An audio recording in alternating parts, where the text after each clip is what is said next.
ಕೃಷಿ ದೀವಿಗೆ. ಕೃಷಿ ದೀವಿಗೆ ಹೊಸ ಬೆಳಕಿಗೆ ಬೇಕು ಕೃಷಿ ದೀವಿಗೆ. ಸಂಶೋಧನಾ ಸಂಸ್ಥೆಯೊಂದಿಗೆ ಕೃಷಿ ಕಲಿಕೆ ಕುರಿತ ಬಾನುಲಿ ಸರಣಿ. ಮಣ್ಣು ಬೀಜ ಬೆಳೆ ಸೂಕ್ಷ್ಮವಾಗಿ ತಿಳಿದು ರೋಗ ಕೀಟಗಳ ನಿಜ ಮರ್ಮವ ಅರಿತು ಸಂಶೋಧನಾ ಸಾರವ ಕೃಷಿಯಲ್ಲಿ ಮೇಳೈಸಲು ವಿಜ್ಞಾನಿ ತಂತ್ರಜ್ಞರ ಸಹಕಾರವು ಬೇಕು. ಕೇಳಿ ಕಾರ್ಯಕ್ರಮ ಕೃಷಿ ದೀವಿಗೆ. ಕೃಷಿ ದೀವಿಗೆ ಹೊಸ ಬೆಳಕಿಗೆ ಬೇಕು ಕೃಷಿ ದೀವಿಗೆ. ರೈತ ಬಾಂಧವರಿಗೆಲ್ಲ ನಮಸ್ಕಾರ. ಇಂದಿನ ಕೃಷಿ ದೀವಿಗೆ ಬಾನುಲಿ ಸರಣಿಯಲ್ಲಿ ಮುಸುಕಿನ ಜೋಳದ ಬೇಸಾಯವನ್ನು ಕುರಿತು ಮಂಡ್ಯದ ವಿಸಿ ಫಾರಂ ವಲಯ ಕೃಷಿ ಸಂಶೋಧನಾ ಕೇಂದ್ರದ ಸಹಾಯಕ ಪ್ರಾಧ್ಯಾಪಕರಾದ ಡಾ ಎನ್ ಮಲ್ಲಿಕಾರ್ಜುನ ಅವರೊಂದಿಗೆ ಸಂದರ್ಶನವಿದೆ. ಕೃಷಿ ದೀವಿಗೆ ಹೊಸ ಬೆಳಕಿಗೆ ಬೇಕು ಕೃಷಿ ದೀವಿಗೆ. ಡಾಕ್ಟರ್ ಮಲ್ಲಿಕಾರ್ಜುನ ಅವರೇ ನಮಸ್ಕಾರ. ನಮಸ್ಕಾರ.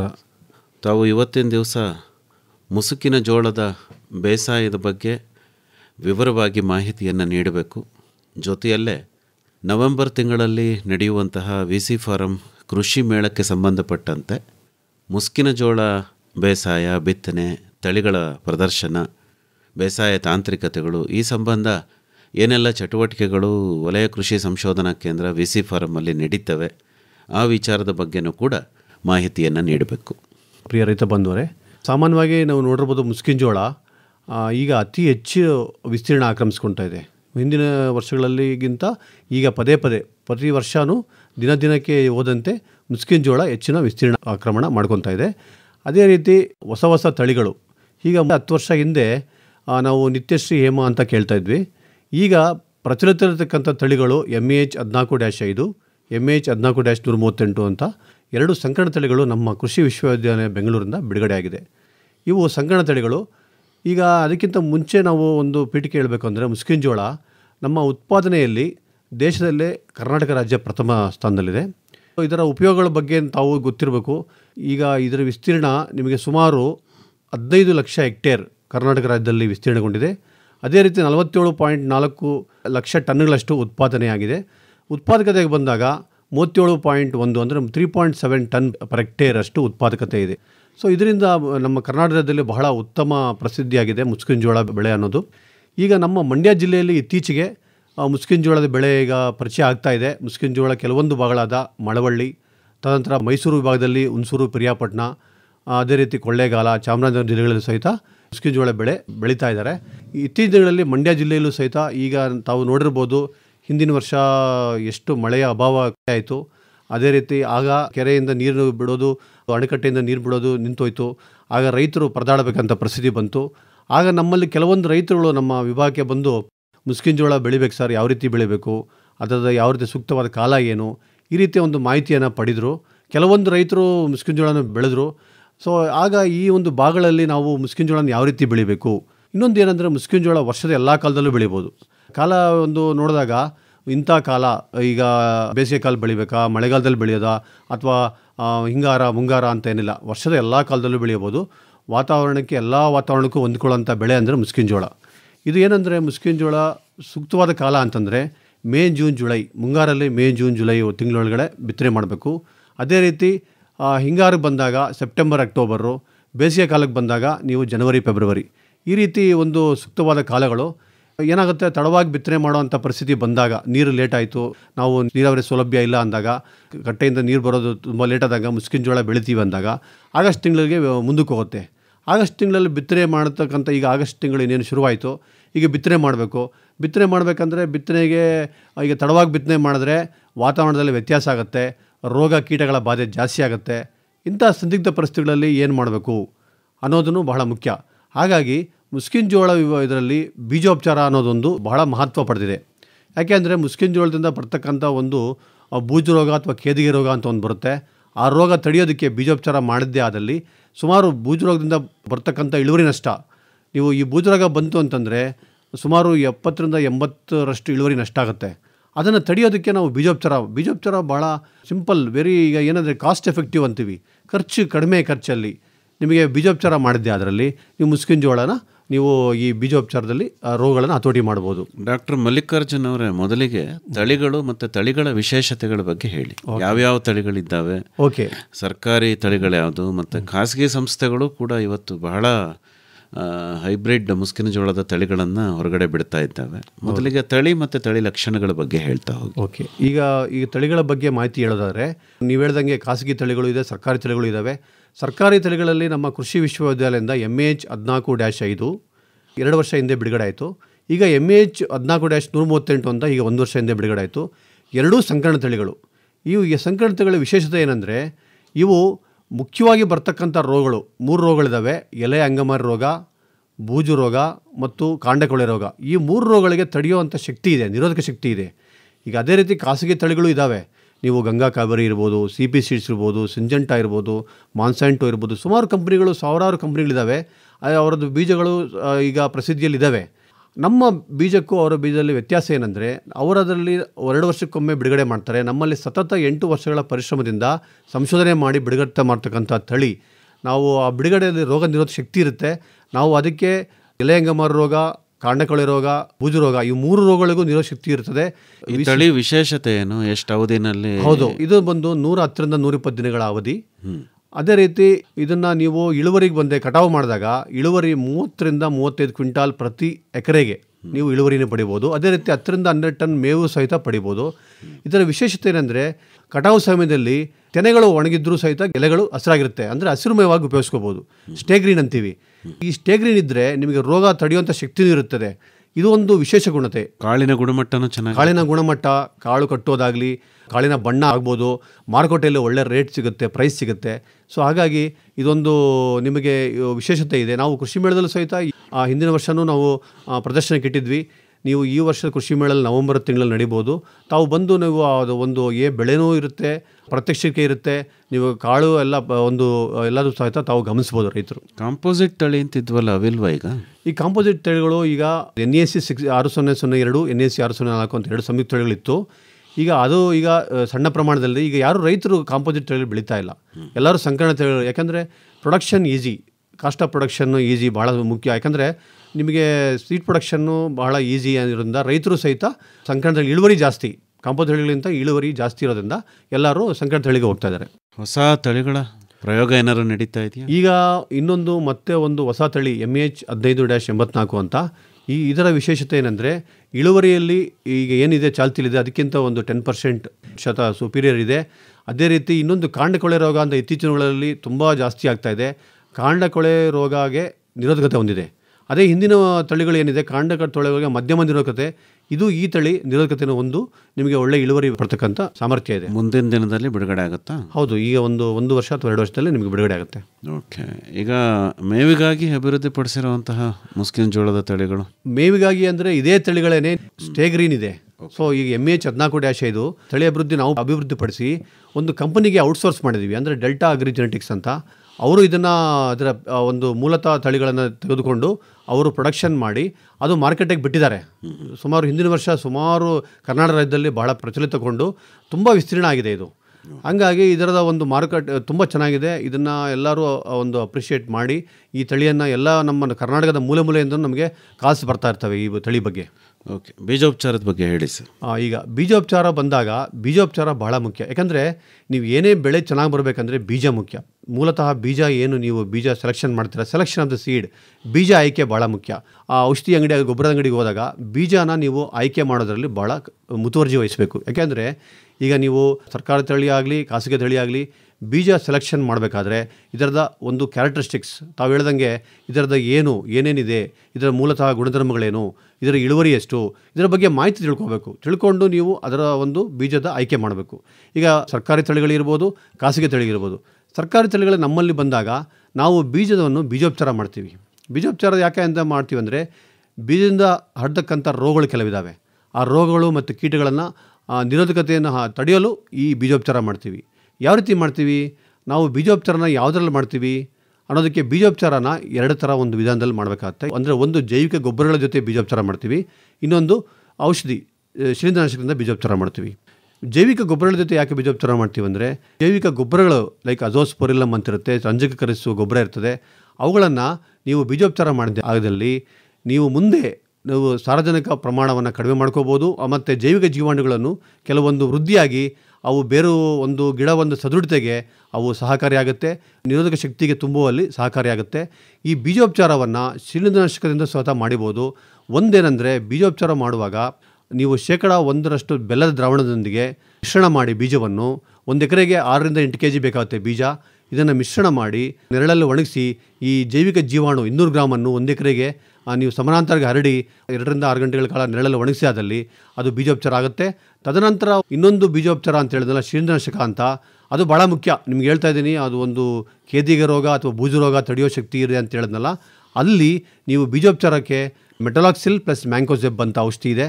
ಆ ಔಷಧಿಯನ್ನು 4 ಗ್ರಾಮ್ ಪ್ರತಿ kg ಬೀಜಕ್ಕೆ ಬೀಜೋಪಚಾರ ತಪ್ಪದೇ ಮಾಡಬೇಕು. ಯಾಕೆ ಅಂದರೆ, ಕರ್ನಾಟಕ ರಾಜ್ಯದಲ್ಲಿ ನಿಮಗೆ ಈ ಮುಂಗಾರಲ್ಲಿ ತಡವಾಗಿ ಬಿತ್ತನೆ ಮಾಡಿದ್ರೆ ಈ ಬೂಜು ರೋಗ ಬರ್ತಕ್ಕಂಥ ಸಾಧ್ಯತೆ ಹೆಚ್ಚಾಗಿದೆ.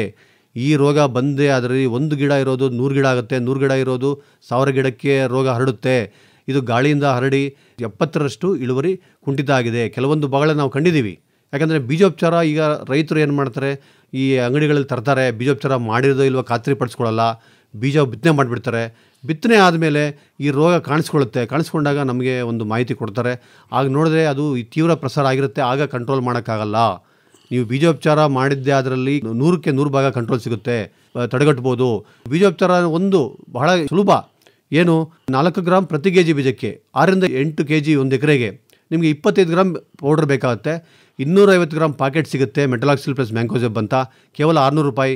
250 ಗ್ರಾಮ್ ಪಾಕೆಟ್ ತಗೊಂಡ್ರೆ 10 ರೈತರು ಉಪಯೋಗಿಸ್ಕೋಬೋದು. ಎಕರೆಗೆ ಆಗೋಷ್ಟು ಬೀಜನ 10 ಎಕರೆಯವರು ಬೀಜೋಪಚಾರ ಮಾಡಿ ನೀವು ಬೀಜನ ಉಪಯೋಗಿಸ್ಕೋಬೋದು. ಸಾಮಾನ್ಯವಾಗಿ ಎಲ್ಲ ಕಂಪನಿಯವರು, ಖಾಸಗಿಯವರು ನಾವು ಎಲ್ಲನೂ ಬೀಜೋಪಚಾರ ಮಾಡಿರ್ತಾರೆ. ಅದು ಪಾಕೆಟ್ ಮೇಲೆ ನೀವು ತಂದಾಗ ಅದ್ರ ಮೇಲೆ ಬರೆದಿರ್ತಾರೆ, ನೋಡಬೇಕು. ಸಾಮಾನ್ಯವಾಗಿ ನೀವು ಪ್ರತಿಯೊಂದು ಪಾಕೆಟ್ ಬೀಜ ತರಬೇಕಾದ್ರೆ ಬಿಲ್ ಸಮೇತ ತಗೊಳ್ಳಿ. ಅದರಲ್ಲಿ ನಿಮಗೆ ಯಾವ ಬೀಜ ತೊಗೊಂಡಿದ್ದೀರಾ, ಬೀಜೋಪಚಾರ ಆಗಿದೆಯಾ, ಪ್ರತಿಯೊಂದು ನಿಮಗೆ ಮಾಹಿತಿ ಸಿಗುತ್ತೆ. ಅದನ್ನು ಖಾತ್ರಿಪಡಿಸಬೇಕಾಗಿ ನಾನು ವಿನಂತಿ ಮಾಡ್ಕೊತೀನಿ. ಸಾಮಾನ್ಯವಾಗಿ ಹೈಬ್ರಿಡ್ ತಗೊಂಡ್ರೆ ಬೀಜೋಪಚಾರ ಮಾಡೇ ಕೊಟ್ಟಿರ್ತಾರಲ್ವ? ಹೌದೌದು, ಅವ್ರೇನು ಮಾಡಬೇಕಾದ ಅಗತ್ಯ ಇಲ್ಲ. ಒಂದು ವೇಳೆ ಮಾಡಿರಲಿಲ್ಲ ಅಂದ್ರೆ ಒಳಗಡೆ ಪಾಕೆಟ್ ಇಟ್ಟಿರ್ತಾರೆ, ಇವರು ಬೀಜೋಪಚಾರ ಮಾಡಿ ಬಿತ್ತನೆ ಮಾಡಬೇಕು. ಅದು ಖಾತ್ರಿಪಡಿಸ್ಕೋಬೇಕು ಅಷ್ಟೇ. ಒಂದು ಸಣ್ಣ ಕಂಪನಿಗಳು ತಯಾರಾಗಿದ್ದಾವೆ ಈಗ, ಅದೇ ಹೆಸರಲ್ಲಿ. ಅಥವಾ ಏನು ಮಾಡ್ತಾರೆ, ಲೋಕಲ್ ಕಂಪನಿಗಳು ಕೆಲವೊಂದು ಅದೇ ಹೆಸರು ಇಟ್ಕೊಂಡು ಕೆಲವು ಮಾರಾಟ ದಂಧೆಲೆ ನಡೀತಾ ಇದೆ. ಅಂಥವು ಮಾಡಿರಲ್ಲ, ಅಂಥದ್ರಿಂದ ತಮಗೆ ಗೊತ್ತಾಗೋದಿಲ್ಲ. ಅಂಥವರು ಮಾಡಬೇಕಾದ ಪರಿಸ್ಥಿತಿ ಇರ್ತದೆ. ನಮ್ಮ ಕಂಪನಿ, ಇದು ನಮ್ಮ ಕಂಪನಿ. ಆತ್ಮೀಯ ಕೇಳುಗರೆ, ರೈತ ಉತ್ಪಾದಕ ಕಂಪನಿಗಳನ್ನ ಉತ್ತಮ ತಾಂತ್ರಿಕತೆಗಳ ಮೂಲಕ ಕಟ್ಟಬೇಕೆ? ಕಂಪನಿಗಳ ಆಡಳಿತ ನಿರ್ವಹಣೆ ಮಾಡುವುದನ್ನು ಕಲಿಯಬೇಕೆ? ಕೃಷಿ ಉತ್ಪನ್ನಗಳ ಮಾರಾಟಕ್ಕೆ ನಿಮ್ಮದೇ ಜಾಲ ರೂಪಿಸಿಕೊಳ್ಳಬೇಕೆ? ಕೃಷಿಕರದೇ ಕಂಪನಿಗಳನ್ನು ಲಾಭದಾಯಕವಾಗಿ ಮುನ್ನಡೆಸುವ ಕಲೆಯನ್ನು ಕರಗತ ಮಾಡಿಕೊಳ್ಳಬೇಕೆ? ಮತ್ತೇಕೆ ತಡ, ಆಲಿಸಿ. ಪ್ರತಿ ಗುರುವಾರ ಸಂಜೆ 6:50 ಕೃಷಿ ರಂಗ ಕಿಸಾನ್ ವಾಣಿಯಲ್ಲಿ ಬಿತ್ತರವಾಗುವ ಬಾನುಲಿ ಸರಣಿ ನಮ್ ಕಂಪನಿ, ನಮ್ ಕಂಪನಿ, ನಮ್ ಕಂಪನಿ. ನಮ್ಮ ಹೊಲ ನಮ್ಮ ಬೆಳೆ, ಪೂರ್ಣ ಲಾಭದ ನ್ಯಾಯ, ಸಮಬಾಳು ಸಮಪಾಲು ಎಂಬುದೇ ಕಂಪನಿಯ ಧ್ಯೇಯ. ಈ ಕಾರ್ಯಕ್ರಮ ಸರಣಿ ಮೈಸೂರು ಆಕಾಶವಾಣಿಯ ಯೂಟ್ಯೂಬ್ ಚಾನೆಲ್ ಅಲ್ಲೂ ಲಭ್ಯ. ಕೇಳಿ. ನಮ್ ಕಂಪನಿ, ನಮ್ ಕಂಪನಿ, ನಮ್ ಕಂಪನಿ. ಬನ್ನಿರಿ ರೈತರೇ ಒಗ್ಗಟ್ಟಾಗಿ ಕಂಪನಿ ಕಟ್ಟೋಣ. ಕೃಷಿಯು ಕೂಡ ಉದ್ಯಮ ಎಂಬುದ ಸಾಧಿಸಿ ತೋರೋಣ. ಕೇಳಿ, ನಮ್ ಕಂಪನಿ. ಕಟ್ಟಿ ನಿಮ್ಮದೇ ಕಂಪನಿ, ರೈತ ಉತ್ಪಾದಕರ ಕಂಪನಿ. ಈಗ ಬೀಜ ಆದಮೇಲೆ ಮುಂದೆ ಬರೋದು ಬಿತ್ತನೆ ಮತ್ತು ಮಣ್ಣಿನ ಸಿದ್ಧತೆ, ಏನೆಲ್ಲ ಗೊಬ್ಬರಗಳು ಹಾಕಬೇಕು ಅನ್ನೋದು. ಜಮೀನಿನ ಸಿದ್ಧತೆ ಬಗ್ಗೆ ಮಾತಾಡಿ. ಹೌದು, ಈಗ ನಿಮಗೆ ಬಿತ್ತನೆಗೆ ನಾನು ಒಂದು ಮುಖ್ಯವಾಗಿ ಹೇಳ್ತೀನಿ. ಜಮೀನಿನ ಸಿದ್ಧತೆ ಬಗ್ಗಿಂತ ಮುಂಚೆ ಬಿತ್ತನೆಗೆ ಒಂದು 2 ವಾರ ಹಿಂದೆ, 15 ದಿವಸ ಅಥವಾ ಒಂದು 20 ದಿನ ಹಿಂದೆ ನೀವು ಪೋಷಕಾಂಶಗಳ ನಿರ್ವಹಣೆ ಮಾಡಬೇಕು. ಅಂದರೆ ಪೋಷಕಾಂಶ ಕೊಡಬೇಕು ಭೂಮಿಗೆ. ಭೂಮಿ ಸತ್ವ ಕಳ್ಕೊತಾ ಇದೆ ಪದೇ. ಹಾಗಾಗಿ 2 ವರ್ಷಕ್ಕೊಮ್ಮೆ ಕೊಟ್ಟಿಗೆ ಗೊಬ್ಬರ ಕೊಡಬೇಕು. 1 ಎಕರೆಗೆ 4 ಟನ್ನಷ್ಟು ಕೊಟ್ಟಿಗೆ ಗೊಬ್ಬರ. ಇತ್ತೀಚಿನ ದಿನಗಳಲ್ಲಿ ಹಸುಗಳು ಎತ್ತುಗಳು ಎಲ್ಲ ಕಡಿಮೆ ಆಗೋದ್ರಿಂದ ರೈತರಲ್ಲಿ ಕೊಟ್ಟಿಗೆ ಗೊಬ್ಬರ ಲಭ್ಯ ಇರೋದಿಲ್ಲ. ಅಂಥ ಪರಿಸ್ಥಿತಿಯಲ್ಲಿ ತಾವು ಹಸಿರೆಲೆ ಗೊಬ್ಬರಕ್ಕೆ ಹೋಗ್ಬೋದು. ಹಸಿರೆಲೆ ಗೊಬ್ಬರ, ಡಯಾಂಚ, ಸೆಣಬು, ಈ ರೀತಿ ಹಸಿರೆಲೆ ಗೊಬ್ಬರವನ್ನು ನೀವು ಭೂಮಿಗೆ 2 ತಿಂಗಳ ಹಿಂದೆಯೇ ನೀವು ಭೂಮಿಗೆ ಸೇರಿಸಬೇಕು. ಸೇರಿಸಿ 2 ತಿಂಗಳ ನಂತರ ಹಸಿರೆಲೆನ ಗೊಬ್ಬರನ ನೀವು ಭೂಮಿಗೆ ಸೇರಿಸಿದಾಗ ಭೂಮಿ ಫಲವತ್ತತೆ ಆಗುತ್ತೆ, ಒಳ್ಳೆ ಬೆಳೆಯನ್ನು ತೆಗಿಬೋದು. ಅದೇ ರೀತಿ ನೀವು ಇದು ಒಂದು ಭೂಮಿಗೆ 2 ವಾರ ಮುಂಚೆ ಅಂತ ಹೇಳಿದೆ ನಾನು. ಬಿತ್ತನೆಗೆ ಒಂದು ದಿವಸ ಮುಂಚೆ ನಿಮ್ಗೆ ಆಲ್ರೆಡಿ ಹೇಳಿದ್ದೀನಿ, ಬೀಜೋಪಚಾರ ಮಾಡಬೇಕು ಅಂತ ಹೇಳಿದೆ, ಅಥವಾ ಬಿತ್ತನೆಯ ದಿನದಿನ ಬೀಜೋಪಚಾರ ಮಾಡಬೇಕಾಗತ್ತೆ. ಆಮೇಲೆ ಭೂಮಿ ಸಿದ್ಧತೆ ಬಗ್ಗೆ ಹೇಳಿದೆ. ಭೂಮಿ ಸಿದ್ಧತೆ ಬಗ್ಗೆ ಒಂದು ವಾರ ಮುಂಚೆ ನೀವು ಒಂದು ಟ್ರ್ಯಾಕ್ಟರ್ ಅಥವಾ ನೇಗಿಲಿಂದ ಚೆನ್ನಾಗಿ 2 ರಿಂದ 3 ಬಾರಿ ಉಳುಮೆ ಮಾಡಿ ಭೂಮಿನ ಒಳ್ಳೆ ಸಿದ್ಧತೆ ಮಾಡ್ಕೋಬೇಕು. ಆಮೇಲೆ ನೀವು ಸಾಲಿಂದ ಸಾಲಿಗೆ 2 ಅಡಿ, ನೀವು ಸಾಲು ರಿಡ್ಜಸ್ ಆ್ಯಂಡ್ ಫರೋಸ್ ಅಂತೀವಿ, ಆ ಸಾಲಿಂದ ಸಾಲಿಗೆ 2 ಅಡಿ, ಬೀಜದಿಂದ ಬೀಜಕ್ಕೆ ಒಂದು 20 ರಿಂದ 25 ಸೆಂಟಿಮೀಟ್ರ್ ಅಥವಾ 1 ಅಡಿಗಿಂತ ಸ್ವಲ್ಪ ಕಡಿಮೆ ನೀವು ಬಿತ್ತನೆ ಮಾಡಿದ್ದೇ ಆದಲ್ಲಿ, ಅದೇ ರೀತಿ ಬಿತ್ತನೆ ಬೀಜವನ್ನು 2 ಇಂಚು ಅಥವಾ 5 ಸೆಂಟಿಮೀಟ್ರ್ ಆಳ ಮೀರಬಾರ್ದು. ಯಾಕೆಂದರೆ ಆಳ ಜಾಸ್ತಿ ಆದರೆ ತೇವಾಂಶ ಸಿಗದೇ ಇದ್ದರೆ ಮೊಳಕೆ ಬರೋದಿಲ್ಲ, ಅಥವಾ ಮೇಲೇ ಹಾಕಿದೆ ಅಂತಂದರೆ ನೀರಲ್ಲಿ ಕೊಚ್ಕೊಳ್ಳುವಂಥ ಸಾಧ್ಯತೆ ಇರ್ತದೆ ನೀರು ಕಟ್ಟಿದಾಗ. ಈ ರೀತಿ ಸಮಸ್ಯೆ ಇರೋದ್ರಿಂದ ಸಾಮಾನ್ಯವಾಗಿ 2 ಇಂಚ್ ಅಷ್ಟು ನೀವು ಬಿತ್ತನೆಯನ್ನು ಬಿತ್ತಬೇಕಾಗತ್ತೆ. ಸೊ ಇದು ಸಾಮಾನ್ಯವಾಗಿ ಆಯಿತಾ. ಅದೇ ರೀತಿ ಪೋಷಕಾಂಶಗಳ ನಿರ್ವಹಣೆ ಬಗ್ಗೆ ಹೋದಾಗ ಎಕರೆಗೆ ಶಿಫಾರಸು ಮಾಡಿದ ರಸಗೊಬ್ಬರವನ್ನೇ ಕೊಡಬೇಕಾಗತ್ತೆ. ಅತಿ ಹೆಚ್ಚು ಅತಿ ಕಡಿಮೆ ಅಂತಲ್ಲ. ಈ ಎಕರೆಗೆ ಎಷ್ಟು ಶಿಫಾರಸಿದೆ? ಸಾರಜನಕ, ರಂಜಕ, ಪೊಟ್ಯಾಷ್. ಅದೇ ರೀತಿ ಜಿಂಕ್ ಸಲ್ಫೇಟ್ ಅಂತ ಒಂದು ಜಿಂಕ್ ಕೊರತೆಗಳು ಜಾಸ್ತಿಯಾಗಿದೆ ನಮ್ಮ ಭೂಮಿಯಲ್ಲಿ. ಜಿಂಕ್ ಸಲ್ಫೇಟ್ ಅಂತ ನಾವು ಒಂದು ಎಕರೆಗೆ 4 kg ಇಂದ 5 kg ಅಷ್ಟು ನೀವು ಭೂಮಿಗೆ ಕೊಡಬೇಕಾಗತ್ತೆ. ನೀವು ಸಾರಜನಕ, ರಂಜಕ ಮತ್ತು ಪೊಟ್ಯಾಷ್ಗೆ ಹೋದಾಗ 60 kg, 30, 15 ಈ ರೀತಿ ಒಂದು ಎಕರೆಗೆ ನೀವು ಶಿಫಾರಸಿದೆ. ಇದನ್ನು ನಾವು ಫಾರಮ್ ಕ್ಯಾಲ್ಕುಲೇಟರ್ ಅಂತ ಒಂದು ಆ್ಯಪ್ ಇದೆ. ಆ ಆ್ಯಪ್ ಫಾರಮ್ ಕ್ಯಾಲ್ಕುಲೇಟರ್ ತಾವು ಗೂಗಲ್ ಅಪ್ಲಿಕೇಶನ್ ಸ್ಟೋರಲ್ಲಿ ಡೌನ್ಲೋಡ್ ಮಾಡಿಕೊಂಡು ಅದರಲ್ಲಿ ನೀವು ಏನು ಶಿಫಾರಸಿದೆ 60, 30, 15 ಅಂತ ಕೊಟ್ಟರೆ ಎಷ್ಟು kg ಯೂರಿಯಾ ನೀವು ಕೊಡಬೇಕು, ಅದೇ ರೀತಿ ಎಷ್ಟು ಸಿಂಗಲ್ ಸೂಪರ್ ಫಾಸ್ಫೇಟ್ ಕೊಡಬೇಕು, ಎಷ್ಟು ಪೊಟ್ಯಾಷ್ ಕೊಡಬೇಕು ಅಂತ ತೋರಿಸುತ್ತೆ. ಅದೇ ರೀತಿ ಸ್ಟ್ರೈಟ್ ಫರ್ಟಿಲೈಸರ್ಸ್ ಆಯ್ತಿದ್ದು, ಕಾಂಪ್ಲೆಕ್ಸ್ ಫರ್ಟಿಲೈಸರ್ಸ್ ಬರ್ತವೆ, ಅವನ್ನ ನೀವು ಸಹಿತ ಅಲ್ಲಿ ನೀವು ಮೆನ್ಷನ್ ಮಾಡಿದ್ರೆ ಒಂದು ಎಕರೆಗೆ ಎಷ್ಟು ಕೊಡಬೇಕಾಗತ್ತೆ ನೀವು ಅಂತ ನೀವು ಕ್ಯಾಲ್ಕುಲೇಟ್ ಮಾಡಿ ಅದೇ ಕೊಡುತ್ತೆ ನಿಮಗೆ. ಫಾರಮ್ ಕ್ಯಾಲ್ಕುಲೇಟರ್ ಅಂತ, ದಯವಿಟ್ಟು ಅದನ್ನು ಡೌನ್ಲೋಡ್ ಮಾಡ್ಕೊಂಡು ನೀವು ಅದನ್ನು ಉಪಯೋಗಿಸಿ. ನಾವು ಸಾಮಾನ್ಯವಾಗಿ 60, 35, 15ರಲ್ಲಿ ನಾವು ಕ್ಯಾಲ್ಕುಲೇಟ್ ಮಾಡಿದಾಗ ಯೂರಿಯಾ ಬಂದು ನಿಮಗೆ 130 kg, ಸಿಂಗಲ್ ಸೂಪರ್ ಫಾಸ್ಫೇಟ್ ಬಂದು 187 kg, ಪೊಟ್ಯಾಷ್ ಬಂದು 25 kg ಕೊಡಬೇಕಾಗತ್ತೆ. ಅಂದರೆ ರೈತರ ಇದರಲ್ಲಿ ಹೇಳ್ಬೇಕಂದ್ರೆ ನಿಮಗೆ ಆಲ್ಮೋಸ್ಟ್ 1.5 ಮೂಟೆ ಯೂರಿಯಾ, 3.5 ರಿಂದ 4 ಮೂಟೆ ಸಿಂಗಲ್ ಸೂಪರ್ ಫಾಸ್ಫೇಟ್, 1/4 ಮೂಟೆ ಪೊಟ್ಯಾಷ್ ಕೊಡಬೇಕಾಗತ್ತೆ ಭೂಮಿಗೆ. ಈಗ ಯೂರಿಯಾನ ನಾವು ಒಂದೇ ಹಂತದಲ್ಲಿ ಕೊಡಬಾರ್ದು, 3 ಹಂತದಲ್ಲಿ, ಅಂದರೆ ಸ್ಪಿಡ್ ಡೋಸ್ ಅಂತೀವಿ. 3 ಹಂತದಲ್ಲಿ ಯಾವಾಗ ಭೂಮಿ ಸಿದ್ಧತೆ ಮಾಡುವಾಗ ಭೂಮಿಗೆ ಸೇರಿಸುವಂಥದ್ದು ಒಂದು ಮೂಲ ಗೊಬ್ಬರವಾಗಿ, ಅದೇ ರೀತಿ ಬಿತ್ತನೆಯಾದ 15 ರಿಂದ 20 ದಿನಗಳಲ್ಲಿ ಒಂದು ಕುಂಟೆ ಏನು ಪಾಸ್ ಮಾಡ್ತೀವಿ, ಕುಂಟೆ ಆದಾಗ ಆವಾಗ ಒಂದು ಯೂರಿಯಾನ ಸ್ಪಿಟ್ ಮಾಡಿ ಕೊಡಬೇಕಾಗತ್ತೆ, ಒಂದು 30 kg. ತದನಂತರ ಮಣ್ಣು ಏರು ಹಾಕೋವಾಗ, ಅಂದರೆ ಬಿತ್ತನೆಯಾದ ಒಂದು 40 ದಿನಗಳಲ್ಲಿ ಒಂದು 30 kg ಯೂರಿಯಾನ ಕೊಡಬೇಕಾಗತ್ತೆ. ಅದೇ ರೀತಿ ಸಿಂಗಲ್ ಸೂಪರ್ ಫಾಸ್ಫೇಟ್, ಪೊಟ್ಯಾಷ್ ಇವನ್ನ ಮೂಲಗೊಬ್ಬರವಾಗಿ ಒಂದೇ ಸರಿ ಕೊಡಬೇಕಾಗತ್ತೆ. ಸೊ ಮೂಲಗೊಬ್ಬರವಾಗಿ urea 60 kg, single super phosphate 187 kg, potash 25 kg, ಇವು ಮೂರೂ ಮಿಶ್ರಣ ಮಾಡಿ ನೀವು ಭೂಮಿಗೆ ಸಾಲಲ್ಲಿ ಕೊಡಬೇಕಾಗತ್ತೆ. ಇದೇ ರೀತಿ ಈ ಒಂದು ಜಿಂಕ್ ಸಲ್ಫೇಟ್ ಅಂತ ಹೇಳಿದೆ, ಜಿಂಕ್ ಕೊರತೆ ಇತ್ತೀಚಿನ ದಿನಗಳಲ್ಲಿ ಜಾಸ್ತಿ ಆಗ್ತಿರೋದ್ರಿಂದ ಜಿಂಕ್ ಸಲ್ಫೇಟ್ನ 1 ಎಕರೆಗೆ 5 kg ಅಷ್ಟು ನೀವು ಈ ಗೊಬ್ಬರ ಜೊತೆಯಲ್ಲಿ ಮಿಶ್ರಣ ಮಾಡದೆ ಸೆಪರೇಟಾಗಿ ಇದನ್ನು ಮರಳು ಜೊತೆಯಲ್ಲಿ ಮಿಶ್ರಣ ಮಾಡಿ ಭೂಮಿಗೆ ಎರಚಬೇಕು. ಆಗ ಜಿಂಕ್ ಕೊರತೆ ಮುಂದಕ್ಕೆ ಬರ್ತದಂಥ ಜಿಂಕ್ ಕೊರತೆಯನ್ನು ನಾವು ತಡೆಗಟ್ಟಬಹುದು. ಸೊ ಈಗ ಭೂಮಿ ಸಿದ್ಧತೆ ಆಯಿತು, ಭೂಮಿ ಕಾಲ ಆಯಿತು, ಈಗ ಭೂಮಿಗೆ ನಾವು ಗೊಬ್ಬರ ಸೇರಿಸಿದಾಯಿತು, ಮೂಲ ಗೊಬ್ಬರ ಸೇರಿಸಿದಾಯಿತು. ಈಗ ಭೂಮಿಯ ಸಿದ್ಧತೆ ಆದಮೇಲೆ ಮೊದಲನೇ ಹಂತದಲ್ಲಿ ಹೇಳಿದೆ ನಾನು, ಯೂರಿಯಾನ 3 ಸ್ಪಿಡ್ ಡೋಸಲ್ಲಿ, ಒಂದು ಮೂಲ ಗೊಬ್ಬರದಲ್ಲಿ ಮಿಶ್ರಣ ಮಾಡಿದ್ರಿ, ಎರಡನೇದು ಬಿತ್ತನೆಯಾದ 20 ದಿನಗಳು ಮತ್ತು ಬಿತ್ತನೆಯಾದ 40 ದಿನಗಳಲ್ಲಿ 3 ಹಂತಗಳಲ್ಲಿ ನಾವು ಗೊಬ್ಬರನ ಕೊಡ್ತೀವಿ. ಈ ರೀತಿ ಗೊಬ್ಬರನ ನಿರ್ವಹಣೆ ಮಾಡ್ತೀವಿ. ಬಿತ್ತನೆ ಆದಮೇಲಿಂದ ಇದು ಕಳೆಯನ್ನು ನಿರ್ವಹಣೆ ಮಾಡೋದು, ಉಳಿದ ಬೇಸಾಯ ಪದ್ಧತಿಗಳು, ಇದು ಬಹಳ ಮುಖ್ಯವಾದ ಪ್ರಶ್ನೆ. ಯಾಕೆಂದರೆ ಆಳುಗಳು ಸಿಗೋದು ತುಂಬ ಕಷ್ಟ ಆಗೋದ್ರಿಂದ ಕಳೆ ನಿರ್ವಹಣೆ ಭಾಳ ಮುಖ್ಯ. ಈಗ ಈ ಮಳೆ ಜಾಸ್ತಿ ಆಗೋವಂಥ ಪ್ರದೇಶಗಳಲ್ಲಿ ಏನಾಗುತ್ತೆ, ಕಳೆ ಜಾಸ್ತಿ ಬೆಳ್ಕೊಳ್ಳುತ್ತೆ. ಹಾಗಾಗಿ ನಾವು ಮುಂಜಾಗೃತವಾಗಿ ಭೂಮಿ ಸಿದ್ಧತೆ ಆದಮೇಲೆ, ಭೂಮಿ ಬಿತ್ತನೆ ಮಾಡಿದ್ದೀರಾ, ಬಿತ್ತನೆ ಮಾಡಿ ನೀರು ಹಾಯಿಸಿದ್ದೀರಾ, ನೀರು ಹಾಯಿಸಿದಾಗ ನೆಕ್ಸ್ಟ್ ಡೇ ಅಂದರೆ ಮರುದಿನ ಅಥವಾ 3 ದಿವಸ ಒಳಗಡೆ ನೀವು ಕಳೆ ಔಷಧಿನ ಸಿಂಪರಣೆ ಮಾಡಬೇಕು. ತದನಂತರ ಮೊಳಕೆ ಬಂದುಬಿಡುತ್ತೆ ನೀವು 7-8 ದಿನಕ್ಕೆ. ಸೊ ಹಂಗಾಗಿ 3 ದಿವಸ ಒಳಗಡೆ ಯಾಕೆ ಹೇಳ್ತೀವಿ ಅಂತಂದರೆ, ತದನಂತರ ಮೊಳಕೆ ಶುರುವಾಗುತ್ತೆ. ಹಾಗಾಗಿ 3 ದಿವಸ ಒಳಗಡೆ ಕಳೆನಾಶಕ ಸಿಂಪರಣೆ ಮಾಡಬೇಕು. ಯಾವುದಪ್ಪ ಅಂದರೆ ಅಟ್ರಜಿನ್ ಅಂತ ಒಂದು ಬರುತ್ತೆ, ಅದು ನಿಮಗೆ 1 ರಿಂದ 1.5 kg ಅಷ್ಟು ಬೇಕಾಗುತ್ತೆ ಒಂದು ಎಕರೆಗೆ. ಅದನ್ನು 250 ರಿಂದ 300 ಲೀಟರ್ನಲ್ಲಿ ಮಿಶ್ರಣ ಮಾಡಿ ನೀವು ಸಿಂಪರಣೆ ಮಾಡಬೇಕಾಗತ್ತೆ ಭೂಮಿಗೆ.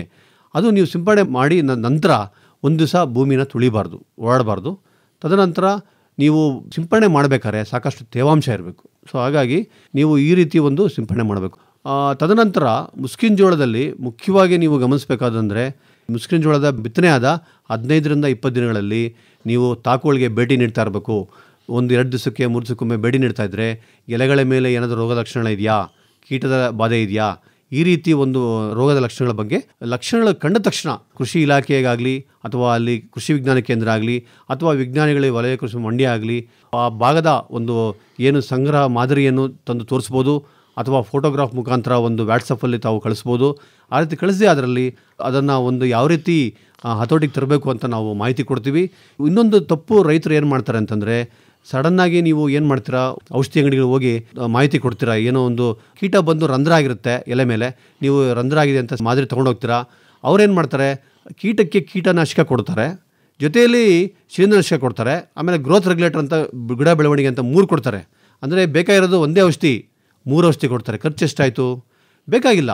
ಯಾವ ರೋಗಕ್ಕೆ ಅಥವಾ ಯಾವ ಕೀಟಕ್ಕೆ ಏನು ಮಾಹಿತಿ ನೀವು ಕರೆಕ್ಟಾಗಿ ತಿಳ್ಕೊಂಡು ಅಷ್ಟಕ್ಕೆ ನೀವು, ಆಮೇಲೆ ಜಾಸ್ತಿ ಕೊಟ್ಟಷ್ಟು ಗಿಡಕ್ಕೆ ಸ್ಟ್ರೆಸ್ ಆಗುತ್ತೆ. ಸ್ಟ್ರೆಸ್ ಆದಾಗ ಇನ್ನೂ ರೋಗಗಳು ಜಾಸ್ತಿ ಉತ್ಪತ್ತಿ ಆಗುತ್ತೆ. ಹಂಗಾಗಿ ಅದನ್ನು ಮಾಹಿತಿಯನ್ನು ದಯವಿಟ್ಟು ರೈತರು ವಿಜ್ಞಾನಿಗಳ ಹತ್ರ ತಿಳ್ಕೊಳ್ಳಿ, ಅಥವಾ ನಿಮಗೆ ಮಾಹಿತಿ ಇದ್ದರೆ ಕರೆಕ್ಟಾಗಿ ತಿಳ್ಕೊಂಡು ಅಲ್ಲಿ ನೀವು ಸಿಂಪರಣೆ ಮಾಡಬೇಕಾದ. ಏನು ಪ್ರಧಾನವಾದ ಕೀಟ ರೋಗಗಳು ಬರ್ತವೆ ಮುಸ್ಕಿನ ಜೋಳಕ್ಕೆ? ಮುಸ್ಕಿನ ಜೋಳದಲ್ಲಿ ನಾವು ಮುಂಚೆ ಒಂದು ಕಾಲದಲ್ಲಿ ಹೇಳ್ತಾ ಇದ್ವಿ, ಮುಸ್ಕಿನ ಜೋಳದಲ್ಲಿ ಯಾವ ರೋಗ ಇಲ್ಲಪ್ಪ, ಯಾವ ಕೀಟ ಇಲ್ಲ ಅಂತ. ಇತ್ತೀಚಿನ ದಿನಗಳಲ್ಲಿ ಮುಸ್ಕಿನ ಜೋಳದಲ್ಲಿ ಬರ್ತಕ್ಕಂಥ ರೋಗಗಳು ಸುಮಾರು 4-5 ರೋಗಗಳು ತುಂಬ ಜಾಸ್ತಿ ಇದ್ದಾವೆ. ಮತ್ತು ಕೀಟಗಳು 1-2-3 ತುಂಬ ಜಾಸ್ತಿ ಕೀಟಗಳು ಬರ್ತಾಯಿದೆ. ಯಾಕೆ ಆಗ್ತಾಯಿದೆ ಅಂದರೆ, ನೀವು ಇಲ್ಲಿ ಮುಸ್ಕಿನ ಜೋಳನ ಪದೇ ಪದೇ ಬೆಳೀತಾ ಇದ್ದೀವಿ. ಅದೇ ರೀತಿ ಹೊರಗಡೆ ದೇಶದಿಂದ ಬರ್ತಕ್ಕಂಥ ಜೋಳಗಳು ಪ್ರೈವೇಟ್ ಖಾಸಗಿ ತಳಿಗಳು ಬಂದು ಇಲ್ಲಿ ಇಂಟ್ರೊಡ್ಯೂಸ್ ಮಾಡ್ತಾ ಇದ್ದಾರೆ, ಇಲ್ಲಿ ಪರಿಚಯ ಮಾಡಿಕೊಡ್ತಾ ಇದ್ದಾರೆ. ಅಲ್ಲಿಂದ ವಾತಾವರಣಕ್ಕೆ ಹೊಂದ್ಕೊಳ್ದೇ ಇರೋಂಥವು ಬರ್ತಾ ಇದ್ದಾವೆ. ಅಲ್ಲಿಂದ ಬಂದಾಗ ರೋಗ ರುಜಿನಗಳು ಸಹಿತ ಸೇರ್ಕೊತಾ ಇದ್ದಾವೆ, ಹೊಸ ಹೊಸ ರೋಗಗಳು ಉತ್ಪತ್ತಿ ಆಗ್ತಾ ಇದ್ದಾವೆ. ಇಂಥ ಪರಿಸ್ಥಿತಿಯಲ್ಲಿ ನಾವು ರೋಗ ಕೀಟದ ಬಗ್ಗೆ ಮಾಹಿತಿ ಸ್ವಲ್ಪ ತಿಳ್ಕೊಬೇಕಾಗತ್ತೆ. ಸೊ ಆ ವಿಷಯಕ್ಕೆ ಬಂದಾಗ, ರೋಗ ಮತ್ತು ಕೀಟಗಳು ಬಂದಾಗ ಮುಸ್ಕಿನ ಜೋಳದಲ್ಲಿ ಬರ್ತಕ್ಕಂಥ 3 ಹಂತಗಳಲ್ಲಿ 3 ರೋಗಗಳು ಬರ್ತವೆ. ತದನಂತರ ಕೀಟಗಳು ಸಹ ಬರ್ತವೆ. ನೀವು ಬಿತ್ತನೆಯಾದ 15-20 ದಿನಗಳಲ್ಲಿ ನಿಮಗೆ ಪ್ರಾರಂಭಿಕ ಹಂತದಲ್ಲಿ ಬೂಜು ರೋಗ ಅಥವಾ ಕೇದಿಗೆ ರೋಗ ಅಂತ ಎಂಬ ರೋಗ ಬರುತ್ತದೆ. ಅದು ಸೀಡ್ಲಿಂಗ್ ಡಿಸೀಸ್ ಅಂತೀವಿ. ಸಸಿ ಹಂತದಲ್ಲೇ ಬರ್ತಕ್ಕಂಥ ರೋಗ. ಸಿಸ್ಟಮಿಕ್ ಇನ್ಫೆಕ್ಷನ್, ಅದು ಬಹಳ ಭಯಂಕರ ರೋಗ. ತದನಂತರ ಬರ್ತಕ್ಕಂಥದ್ದು ಬಿತ್ತನೆಯಾದ 25-30 ದಿನಗಳಲ್ಲಿ, ಒಂದು 10 ದಿನ ಆದ ನಂತರ, ಅಂದರೆ ನೀ ಹೈ ಸ್ಟೇಜ್ ಅಂತೀವಿ. ಅಲ್ಲಿ ಮೊಣಕಾಲು ಹತ್ರ ಬಂದಾಗ ಎಲೆಯ ಅಂಗಮಾರಿ ರೋಗ. ಇದು ಸಾಮಾನ್ಯವಾಗಿ ಸುಮಾರು ಕರ್ನಾಟಕ ರಾಜ್ಯದಲ್ಲಿ ಎಲ್ಲ ಮೂಲೆಯಲ್ಲೂ ಯಾವ್ಯಾವ ಜಿಲ್ಲೆಯಲ್ಲಿ ಬೆಳೆ ಬೆಳೀತಾರೋ ಎಲ್ಲ ಬೆಳೆಯಲ್ಲೂ ಈ ರೋಗ ಇತ್ತೀಚಿನ ದಿನಗಳಲ್ಲಿ ಜಾಸ್ತಿ ಆಗ್ತದೆ. ಯಾಕೆ ಅಂದರೆ ವಾತಾವರಣದಲ್ಲಿ ವ್ಯತ್ಯಾಸ, ಹೊರಗಡೆ ಖಾಸಗಿ ತಳಿಗಳ ಒಂದು ಬಂದಿದ್ದಾವೆ. ತದನಂತರ ಈಗ ಈ ವಾತಾವರಣದಿಂದ ನಿಮಗೆ ಈ ತಳಿಗಳು ಈ ಒಂದು ರೋಗದ ತೀವ್ರತೆ ಜಾಸ್ತಿ ಆಗ್ತಾಯಿದೆ. ಎಲ್ಲ ದೇಶದಲ್ಲೂ ಸಹ ಈ ರೋಗದ ತೀವ್ರತೆ ಜಾಸ್ತಿ ಆಗಿದೆ. ಈಗ ನಂಬರ್ 1 ಡಿಸೀಸ್ ಅಂದರೆ ಎಲೆ ಅಂಗಮಾರಿ ರೋಗ. ತದನಂತರ ಪೋಸ್ಟ್ ಫ್ಲವರಿಂಗ್ ಅಂದರೆ ಹೂ ಬಿಡೋ ಹಂತದಲ್ಲಿ ಬರ್ತಕ್ಕಂಥ ರೋಗ, ಕಾಂಡದ ಕೊಳೆ ರೋಗ ಅಂತೀವಿ. ಈಗ ಹೊಸದಾಗಿ ಪೋಯಂಗ್ ಡಿಸೀಸ್ ಅಂತ ಒಂದು ಹೊಸ ರೋಗ ಬರ್ತಾ ಇದೆ. ಈ ಥರ ಅದರ ಬಗ್ಗೆ ಮಾಹಿತಿ ಸ್ವಲ್ಪ ತಿಳ್ಕೊಂಡು ತಾವು ಅದಕ್ಕೆ ತಕ್ಕವಾದ ಒಂದು ಸಮಗ್ರ ರೋಗ ನಿರ್ವಹಣೆ ಮಾಡಿದ್ರೆ ಏನು ಮಾಡಬೇಕು ಹೇಳ್ಬಿಡಿ. ಹೌದು, ಒಂದು ಮೊದಲನೇದಾಗಿ ನಾನು ಹೇಳಿದೆ, ಪ್ರಾರಂಭಿಕ ಹಂತದಲ್ಲಿ ಬರ್ತಕ್ಕಂಥ ರೋಗ ಬೂಜು ರೋಗ ಅಥವಾ ಕೇದಿಗೆ ರೋಗ. ಇದು ನೀವು ವಾತಾವರಣದಲ್ಲಿ ಫ್ರೀಕ್ವೆಂಟ್ ರೈನ್ಸ್ ಅಂತೀವಿ, ಇದು ಮಳೆ ಅಲ್ಲಲ್ಲಿ ಸ್ವಲ್ಪ ಬೀಳ್ತಾ ಇರ್ತಕ್ಕಂಥದ್ದು.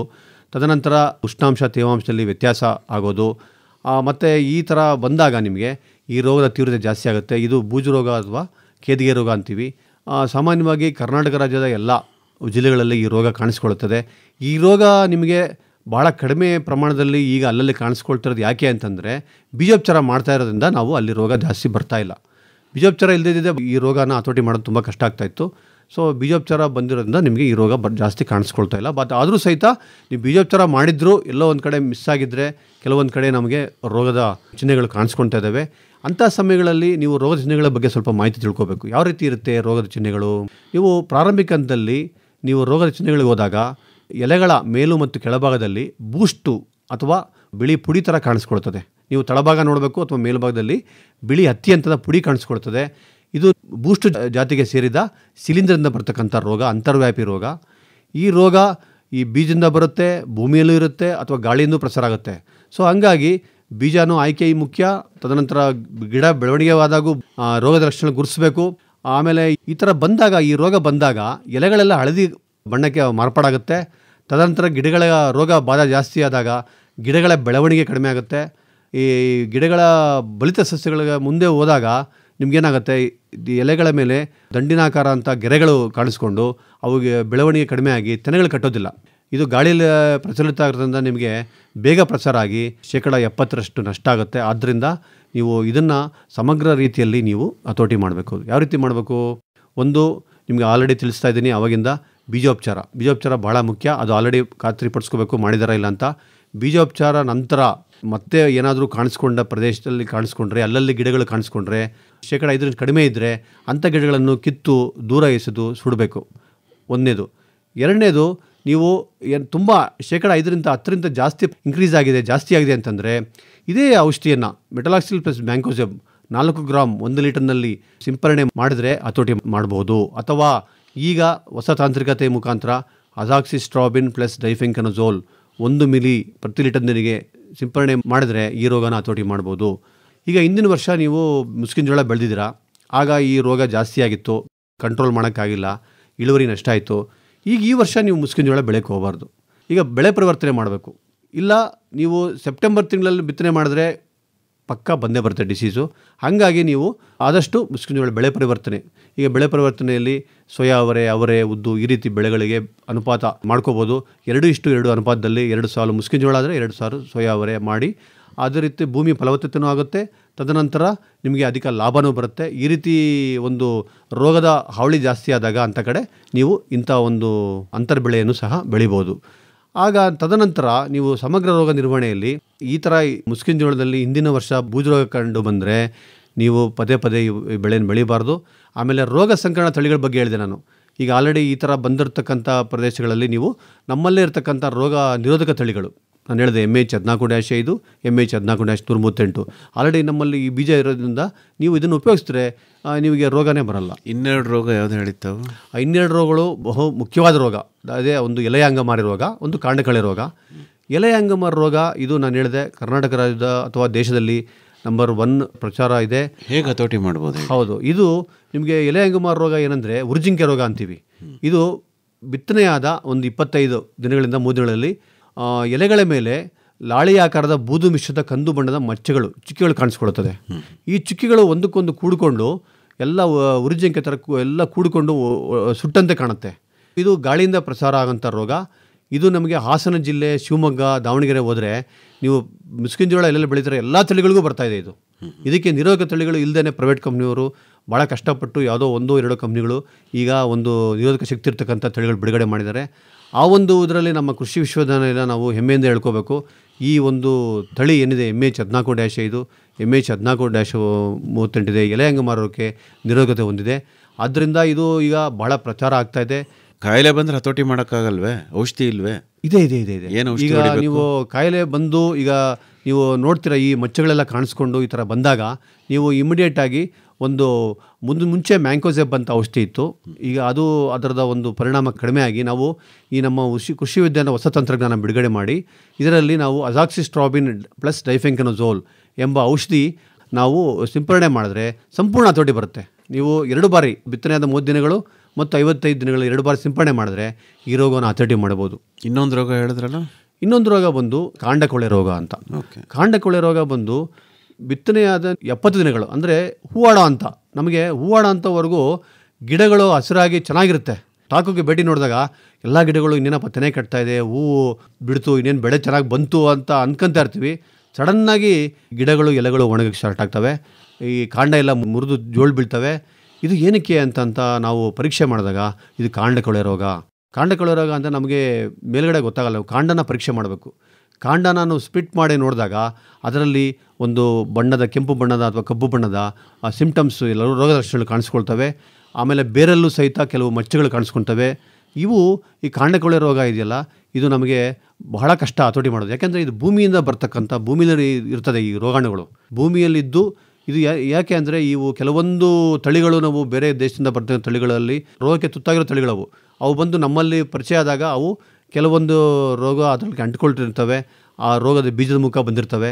ಅಲ್ಲಿಂದ ನಮಗೆ ಪ್ರಚಾರ ಆಗಿ ಅಲ್ಲಲ್ಲಿ ಹಿಂದಿನ ಒಂದು 5 ವರ್ಷ ಹಿಂದೆ ಮಳವಳ್ಳಿ ಭಾಗ, ಗೌರಿಬಿದನೂರು ಭಾಗದಲ್ಲಿ, ಕೋಲಾರದಲ್ಲಿ ತುಂಬ ಈ ಭಾಳ ರೋಗ ಪ್ರಚಾರ ಆಗಿ ಕಂಟ್ರೋಲ್ ಮಾಡೋಕ್ಕೆ ಆಗಲಿಲ್ಲ. ಭಾಳ ಕಷ್ಟ ಆಯಿತು. ಯಾಕೆಂದರೆ ಇದಕ್ಕೆ ಭೂಮಿಲಿರ್ತಕ್ಕಂಥ ರೋಗಾಣು ಇರೋದ್ರಿಂದ ನಾವು ಔಷಧಿ ಸಿಂಪರಣೆ ಮಾಡಿದ್ರೆ ನಮಗೆ ರೈತರಿಗೆ ವರ್ಕೌಟ್ ಆಗಲ್ಲ. ಅಂದರೆ ಆರ್ಥಿಕತೆಯಿಂದ ನಮಗೆ ಭಾಳ ಖರ್ಚು ಬೀಳುತ್ತೆ. ಬೀಜೋಪಚಾರನೇ ಮುಖ್ಯನೇ. ಬೀಜೋಪಚಾರ ಒಂದು ಮಾಡ್ಬೋದು, ಬೀಜೋಪಚಾರದಿಂದ ಸಂಪೂರ್ಣ ಹತೋಟಿ ಮಾಡೋಕ್ಕಾಗಲ್ಲ ಕಾಂಡಕೊಳೆ ರೋಗ. ಇದಕ್ಕೆ ನಾವು ಏನಂದರೆ ಬೀಜೋಪಚಾರ ಜೊತೆಯಲ್ಲಿ ನಾವು ಕೊಟ್ಟಿಗೆ ಗೊಬ್ಬರಕ್ಕೆ ನಮಗೆ ಜೈವಿಕ ಜೀವಾಣು ಅಂತ ಬರ್ತೀವಲ್ಲ, ಯಾವುದು ಟ್ರೈಕೋಡರ್ಮಾ ವಿರಿಡೆ ಎಂಬ ಅದನ್ನು ನಾವು ಕೊಟ್ಟಿಗೆ ಗೊಬ್ಬರದ ಮಿಶ್ರಣ ಮಾಡಿ ಸಾಲಲ್ಲಿ ನಾವು ಅದನ್ನು ಕೊಟ್ಟಾಗ ಸ್ವಲ್ಪ ಜೀವಾಣು ವೃದ್ಧಿಯಾಗಿ ಈ ರೋಗನ ತಡೆಯಬಹುದು. ಸಂಪೂರ್ಣ ಹತೋಟಿ ಮಾಡೋಕ್ಕಾಗಲ್ಲ, ಒಂದು 50% ರೋಗನ ತಡೆಯುವಂಥ ಶಕ್ತಿ ಇರುತ್ತೆ. ಕೀಟದ ಬಗ್ಗೆ ಹೇಳಿ. ಹೌದು, ಕೀಟಕ್ಕೆ ಬಂದಾಗ ನಿಮಗೆ ಕೀಟಗಳು ಮೇಯ್ನು ಕಾಂಡ ಕೊರೆಯೋ ಹುಳು, ಸಸ್ಯಹೇನು ಮತ್ತು ಲದ್ದಿ ಹುಳು ಅಥವಾ ಸೈನಿಕ ಹುಳು ಅಂತೀವಿ. ಈ 3 ಕೀಟಗಳು ಬಹಳ ಬಾಧೆ ಉಂಟು ಮಾಡುತ್ತೆ. ಅದರಲ್ಲಿ ಮುಖ್ಯವಾಗಿ ಕಾಂಡ ಕೊರೆಯೋ ಹುಳು, ಇದು ಮುಂಚೆಯಿಂದನೂ ಅದು ಸಾಮಾನ್ಯವಾಗಿ ಬರ್ತಕ್ಕಂಥ ಕೀಟ. ಬಿತ್ತನೆಯಾದ ಒಂದು 20-25 ದಿನಗಳಲ್ಲಿ ಕಾಂಡ ಕೊರೆಯೋಳು ಕಾಣಿಸ್ಕೊಳ್ಳುತ್ತೆ. ಅಲ್ಲಿ ನಿಮಗೆ ಕಾಂಡ ಕೊರೆಯೋಳಕ್ಕೆ ಸಣ್ಣ ಸಣ್ಣ ರಂಧ್ರಗಳು ಕಾಣಿಸ್ಕೊಳ್ತವೆ. ಆಗ ನೀವು ಸುಳಿಯಲ್ಲಿ ಹಿಂಗೆ ಎಳೆದ್ರೆ ಕಿತ್ಕೊಂಡ್ಬರುತ್ತೆ ಆ ಸುಳಿ. ಅದನ್ನು ನೀವು ನೋಡಿದಾಗ ಕಾಂಡ ಕೊರೆ ಅಂತ ಕನ್ಫರ್ಮ್ ಆಗುತ್ತೆ. ಅಲ್ಲಿ ನೀವು ಫ್ಲೂಬೆಂಡಮೈಡ್ ಅಂತ ಒಂದು ಕೀಟನಾಶಕ ಇದೆ, ಅದನ್ನು 0.5 ಗ್ರಾಮ್ಸ್ 0.1 ಲೀಟರ್ ನೀರಿಗೆ ಮಿಶ್ರಣ ಮಾಡಿ ಸಿಂಪಡಣೆ ಮಾಡಿದ್ರೆ ಕಾಂಡ ಕೊರೆಯೋ ಹುಳ ಕಂಟ್ರೋಲ್ ಮಾಡುತ್ತೆ. ಲದ್ದಿ ಹುಳ ಕಂಟ್ರೋಲ್ ಮಾಡೋದು ಹೇಗೆ? ಲದ್ದಿ ಹುಳ ಇದು ನಮಗೆ ಸಾಮಾನ್ಯವಾಗಿ ತಾವು ಕೇಳಿರ್ಬೋದು, 2 ವರ್ಷದಿಂದ ತುಂಬ ಒಂದು ಹೆಸರು ಮಾಡಿದೆ. ಇದು ಮುಂಚೆ ಇರಲಿಲ್ಲ, ಆಫ್ರಿಕಾದಿಂದ ಇದು ಇಂಟ್ರೊಡ್ಯೂಸ್ ಆಗಿದ್ದು. ಮೊದಲನೇ ಸಲ ಶಿವಮೊಗ್ಗದಲ್ಲಿ ಇದು ರಿಪೋರ್ಟ್ ಆಯಿತು. ಇದು ಲದ್ದಿ ಹುಳ, ಸೈನಿಕ ಹುಳನೂ ಅಂತೀವಿ. ಇದು ಬಹಳ ಫಾಸ್ಟಾಗಿ ನಿಮಗೆ ರೋಗದ ಲಕ್ಷಣಗಳು ಬಂದು ಬಹಳ ಹಾನಿ ಉಂಟು ಮಾಡುತ್ತೆ. ಇಳುವರಿ ನಷ್ಟ ಬಹಳ ಇಷ್ಟ ಆಗುತ್ತೆ. ರೋಗದ ಎಲೆಗಳ ಮೇಲೆ ಬಿಳಿ ಮಚ್ಚೆಗಳ ಥರ ಕಾಣಿಸ್ಕೊಳುತ್ತೆ, ರಂಧ್ರಗಳು ಕಾಣಿಸ್ಕೊಳ್ತವೆ. ಲದ್ದಿ ಹುಳ ಥರ ಲದ್ದಿ ಎಲ್ಲ ಇಟ್ಟಿರುತ್ತೆ ನೀವು ಸುಳಿಗಳಲ್ಲಿ. ಇದಕ್ಕೆ ಬಹಳ ಮುಖ್ಯವಾಗಿ ನೀವು ಪ್ರಾರಂಭಿಕ ಹಂತದಲ್ಲಿ ಗುರುತಿಸಬೇಕು. ನೀವು ಆವಾಗಲೇ ಒಂದು ಎಮಾಮೆಕ್ಟಿನ್ ಬೆಂಜೋಯೇಟ್ ಅಂತ ಒಂದು ಔಷಧಿ ಇದೆ, ಅದನ್ನು ನೀವು 0.4 ಗ್ರಾಮ್ಸ್ 1 ಲೀಟರ್ ನೀರಿಗೆ ಮಿಶ್ರಣ ಮಾಡಿ ಸಿಂಪಡಣೆ ಮಾಡಿದ್ರೆ, ಪ್ರಾರಂಭಿಕದಲ್ಲಿ ಹತೋಟಿ ಮಾಡಿದ್ರೆ 2 ಬಾರಿ ಸಿಂಪಡಣೆ ಮಾಡಬೇಕು. ಆಮೇಲೆ ಸಿಂಪಡಣೆ ಮಾಡಿದ್ರೆ ಆದಷ್ಟು ಸಂಜೆ ವೇಳೆ ಸಿಂಪಡಣೆ ಮಾಡಿ, ಯಾಕಂದರೆ ಸಂಜೆಗೆಲ್ಲ ಬಂದು ಸೇರ್ಕೊತವೆ ಹುಳುಗಳು. ಅದರಿಂದ ನೀವು ಅವಾಗ ಸಿಂಪಡಣೆ ಮಾಡಿದ್ರೆ ಹತೋಟಿಗೆ ಬರ್ತದೆ. ನಮ್ಮ ಕಂಪನಿ, ಇದು ನಮ್ಮ ಕಂಪನಿ. ಆತ್ಮೀಯ ಕೇಳುಗರೆ, ರೈತ ಉತ್ಪಾದಕ ಕಂಪನಿಗಳನ್ನ ಉತ್ತಮ ತಾಂತ್ರಿಕತೆಗಳ ಮೂಲಕ ಕಟ್ಟಬೇಕೆ? ಕಂಪನಿಗಳ ಆಡಳಿತ ನಿರ್ವಹಣೆ ಮಾಡುವುದನ್ನು ಕಲಿಯಬೇಕೆ? ಕೃಷಿ ಉತ್ಪನ್ನಗಳ ಮಾರಾಟಕ್ಕೆ ನಿಮ್ಮದೇ ಜಾಲ ರೂಪಿಸಿಕೊಳ್ಳಬೇಕೆ? ಕೃಷಿಕರದೇ ಕಂಪನಿಗಳನ್ನು ಲಾಭದಾಯಕವಾಗಿ ಮುನ್ನಡೆಸುವ ಕಲೆಯನ್ನು ಕರಗತ ಮಾಡಿಕೊಳ್ಳಬೇಕೆ? ಮತ್ತೇಕೆ ತಡ, ಆಲಿಸಿ. ಪ್ರತಿ ಗುರುವಾರ ಸಂಜೆ 6:50 ಕೃಷಿ ರಂಗ ಕಿಸಾನ್ ವಾಣಿಯಲ್ಲಿ ಬಿತ್ತರವಾಗುವ ಬಾನುಲಿ ಸರಣಿ ನಮ್ ಕಂಪನಿ, ನಮ್ ಕಂಪನಿ, ನಮ್ ಕಂಪನಿ. ನಮ್ಮ ಹೊಲ ನಮ್ಮ ಬೆಳೆ, ಪೂರ್ಣ ಲಾಭದ ನ್ಯಾಯ, ಸಮಬಾಳು ಸಮಪಾಲು ಎಂಬುದೇ ಕಂಪನಿಯ ಧ್ಯೇಯ. ಈ ಕಾರ್ಯಕ್ರಮ ಸರಣಿ ಮೈಸೂರು ಆಕಾಶವಾಣಿಯ ಯೂಟ್ಯೂಬ್ ಚಾನಲ್ ಲಭ್ಯ.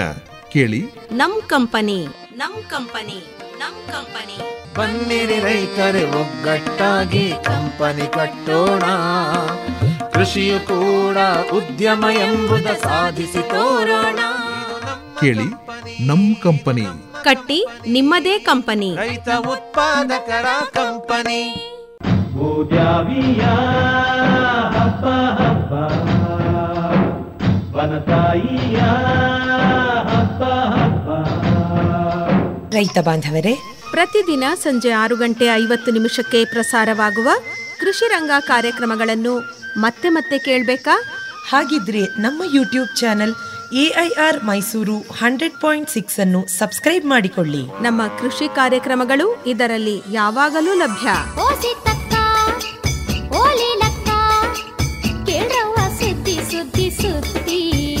ಕೇಳಿ, ಆನಂದಿಸಿ ಮೈಸೂರು ಆಕಾಶವಾಣಿಯ ಕೃಷಿ ರಂಗ ಕಾರ್ಯಕ್ರಮಗಳನ್ನು.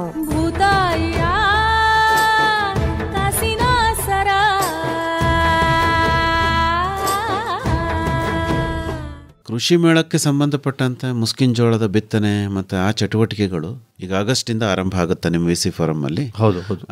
ಈಗಾಗಲೇ ನಾವು ಕೃಷಿ ಮೇಳಕ್ಕೆ ಸಂಬಂಧಪಟ್ಟಂಗೆ ನಾವು ನಮ್ಮಲ್ಲಿ ಬಿಡುಗಡೆ ಅಂತ ತಳಿಗಳು, ಪ್ರಾತ್ಯಕ್ಷಿಕೆಗಳು ಅಂದರೆ ಮುಸ್ಕಿನ್ ಜೋಳದ ತಳಿಗಳ ಬಗ್ಗೆ ನಾವು ಆಲ್ರೆಡಿ ನಾವು ಏನಾಗಿದೆ ಬಿತ್ತನೆ ಎಲ್ಲ ಶುರು ಮಾಡಿದ್ದೀವಿ.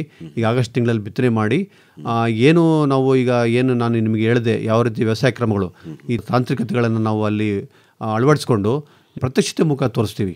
ನಿಮಗೆ MH 14-5 ನೋಡ್ಬೋದು, MH 14-138.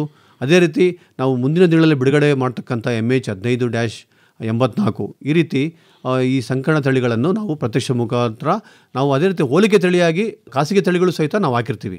ಅದರಿಂದ ನೀವು ಯಾವ ರೀತಿ ಇದಕ್ಕೂ ಅದಕ್ಕೂ ವ್ಯತ್ಯಾಸ ಯಾವ ರೀತಿ ಕಾಣ್ಬೋದು. ನೀವು ಕೃಷಿ ಏನೇನು ಚಟುವಟಿಕೆಗಳು ನಡೀತವೆ ಅದನ್ನು ನಿಮ್ಮನ್ನು ಸಂಪರ್ಕ ಮಾಡಿದ್ರೆ ನೀವು ಹೇಳ್ತೀವಿ. ಹೌದೌದೌದು, ನಮ್ಮನ್ನು ಸಂಪರ್ಕ ಮಾಡಿದ್ರೆ ನೀವು ಯಾವುದೇ ಸಮಯದಲ್ಲಾದರೂ ನಮ್ಮ ಸಂಪರ್ಕ ಮಾಡಿದ್ರೆ ನಿಮಗೆ ಏನೇನು ಚಟುವಟಿಕೆ ಇರ್ಬೋದು, ರೋಗ ಕೀಟ ಬಾಧೆ ಇರ್ಬೋದು, ಅಥವಾ ಯಾವ ರೀತಿ ವ್ಯವಸಾಯ ಕ್ರಮಗಳನ್ನು ಮಾಡಬೇಕು ಅಂತಿರ್ಬೋದು, ಪ್ರತಿಯೊಂದು ನಾವು ನಿಮಗೆ ಮಾಹಿತಿ ಕೊಡ್ತೀವಿ. ಈಗ ನಿಮ್ಮಿಂದ ಬಿಡುಗಡೆ ಆದ ತಳಿ ಅಂತ ಹೇಳಿದ್ರಲ್ಲ, ಅದು ಬಿತ್ತನೆ ಬೀಜ VC ಫಾರಮಲ್ಲಿ ದೊರೆಯುತ್ತಾ? ಇದು ಮುಖ್ಯವಾದ ಪ್ರಶ್ನೆ. ಯಾಕೆಂದರೆ ಎಲ್ಲದಕ್ಕೂ ಬಿತ್ತನೆ ಬೀಜ ಬಹಳ ಮುಖ್ಯ. ಈಗ ಹಿಂದಿನ ವರ್ಷ ನಮಗೆ ಯಥೇಚ್ಛವಾಗಿ ನಾವು ಔಟ್ಸೋರ್ಸ್ ಮಾಡಿದ್ವಿ, ಡೆಲ್ಟಾ ಅಗ್ರಿಜೆನೆಟಿಕ್ಸ್ ಅಂತ. ಯಥೇಚ್ಛವಾಗಿ ಬೀಜದ ಲಭ್ಯತೆ ಇತ್ತು. ಆಗ ಹಿಂದಿನ ವರ್ಷ ಎಲ್ಲ ವಿಸ್ತೀರ್ಣ ಜಾಸ್ತಿ ಆಯಿತು. ಈಗ ಹಿಂದಿನ ವರ್ಷ ನಾವು ರಬಿಯಲ್ಲಿ ಅಂದರೆ ಹಿಂಗಾರಿನಲ್ಲಿ ನಾವು ಅದನ್ನು ಪ್ರೊಡಕ್ಷನ್ ಮಾಡ್ಕೋಬೇಕಾಗತ್ತೆ. ಹಿಂಗಾರಿನಲ್ಲಿ ನಿಮಗೆ ತಮಗೆ ಗೊತ್ತಿದೆ, ಹಿಂದಿನ ವರ್ಷ ಮಳೆಯ ಅಭಾವ, ನೀರಿನ ಲಭ್ಯತೆ, ನಾವು ಎಲ್ಲಿ ಮಳೆಯ ಪ್ರೊಡಕ್ಷನ್ ಮಾಡಬೇಕು ಅಂತಿದ್ವಿ ಅಲ್ಲಿ ಮಳೆ ಅಭಾವತಾಗಿ ಪ್ರೊಡಕ್ಷನ್ ನಮಗೆ ಸರಿಯಾಗಿ ಆಗಿಲ್ಲ. ಅದೇ ರೀತಿ ಖಾಸಗಿ ಕಂಪ್ನಿಯವರು ಸಹಿತ ಇದೇ ಒಂದು ಮಲ್ಟಿಪ್ಲೈ ಪ್ರೊಡಕ್ಷನ್ ಮಾಡೋಕ್ಕಾಗಿಲ್ಲ. ಅದರಿಂದ ಲಭ್ಯತೆ ಈ ವರ್ಷ ಭಾಳ ಕಡಿಮೆ ಇದೆ. ಈ ವರ್ಷ ಒಳ್ಳೆ ನಮ್ಮ ದೇವ್ರ ದಯದಿಂದ ನಮಗೆಲ್ಲ ಒಳ್ಳೆ ಮಳೆ ನೀರಿರಿಂದ ಈ ಒಂದು ಹಿಂಗಾರಿನಲ್ಲಿ ನಾವು ಸಫಿಷಿಯೆಂಟ್ ನಿಮಗೆ ಎಷ್ಟು ಬೇಕಾದರೂ ಬೀಜನ ಲಭ್ಯತೆ ಮಾಡಲಿಕ್ಕೆ ನಾವು ಸಿದ್ಧರಿದ್ದೀವಿ. ಹೆಚ್ಚಿನ ಮಾಹಿತಿಗೆ ತಮ್ಮನ್ನೇ ನೇರವಾಗಿ ಸಂಪರ್ಕ ಮಾಡಬೇಕು ಅಂದರೆ ಸಂಪರ್ಕಕ್ಕಾಗಿ ತಮ್ಮ ಮೊಬೈಲ್ ಸಂಖ್ಯೆ ಏನು ಕನ್ನಡದಲ್ಲಿ ಹೇಳ್ಬೋದಾ? ಹೌದು, ನನ್ನ ಮೊಬೈಲ್ ಸಂಖ್ಯೆ ಬಂದು 998 66002221. ಇನ್ನೊಮ್ಮೆ ಹೇಳ್ತೀರಾ? 998 66002221. ಇನ್ನೂ ಒಂದು ಸರಿ ಹೇಳ್ಬಿಡಿ. 998 66002221. ಒಳ್ಳೆಯದು ಡಾಕ್ಟರ್ ಮಲ್ಲಿಕಾರ್ಜುನ್ ಅವರೇ, ಇದುವರೆಗೂ ಮುಸ್ಕಿನ ಜೋಳದ ಬೇಸಾಯ ತಾಂತ್ರಿಕತೆಗಳಿಗೆ ಸಂಬಂಧಪಟ್ಟಂತೆ ಉಪಯುಕ್ತವಾದ ಮಾಹಿತಿ ನೀಡಿದ್ರಿ. ವಂದನೆಗಳು, ನಮಸ್ಕಾರ. ಧನ್ಯವಾದಗಳು ಸರ್. ಕೃಷಿ ದೀವಿಗೆ ಹೊಸ ಬೆಳಕಿಗೆ ಬೇಕು ಕೃಷಿ ದೀವಿಗೆ. ಇದುವರೆಗೆ ಮುಸುಕಿನ ಜೋಳದ ಬೇಸಾಯವನ್ನು ಕುರಿತು ಮಂಡ್ಯದ VC ಫಾರಂ ವಲಯ ಕೃಷಿ ಸಂಶೋಧನಾ ಕೇಂದ್ರದ ಸಹಾಯಕ ಪ್ರಾಧ್ಯಾಪಕರಾದ ಡಾಕ್ಟರ್ ಎನ್ ಮಲ್ಲಿಕಾರ್ಜುನ ಅವರೊಂದಿಗೆ ಸಂದರ್ಶನವನ್ನು ಕೇಳಿದಿರಿ. ಮತ್ತೊಂದು ಹೊಸ ವಿಚಾರದೊಂದಿಗೆ ಮುಂದಿನ ಕಾರ್ಯಕ್ರಮದಲ್ಲಿ ಮತ್ತೆ ಭೇಟಿಯಾಗೋಣ. ನಮಸ್ಕಾರ.